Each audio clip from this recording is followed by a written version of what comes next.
يعني يا رب رزقني بثلاث عيال ما فهمش غير واحد بس اللي شغال واثنين قاعدين لي في البيت مقاطيع. احمد ربنا يابا اللي فينا واحد شغال. احمد ربنا ان واحد شغال. احمد ربنا ما انت عدنا اهو. كان في طبق فول هنا وطبق جبنه راح فين؟ سايب ابوك رايح فين؟ بقول لك ايه، فكك مني، خش جوه، الواحد لسه ساعه مش فايقلك اصلا.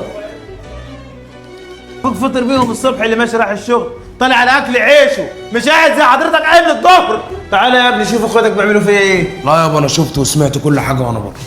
سمعت؟ عرفت ان انت بتتخانق معاهم عشان الشغل، واللي انت بتعمله فيا ده حرام عليك، لان القف ام ودنين بيشيلوها اتنين وانا شايلها لوحدي.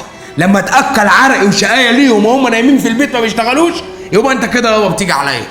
حرام عليك. سمعت يا اللي قايم الصبح تزعق الجبنه والفول واخويا كله. لو كل واحد فينا يابا طلع جاب 100 جنيه هندخل 9000 جنيه، هناكل ونفطر وهنتغدى وهنتعشى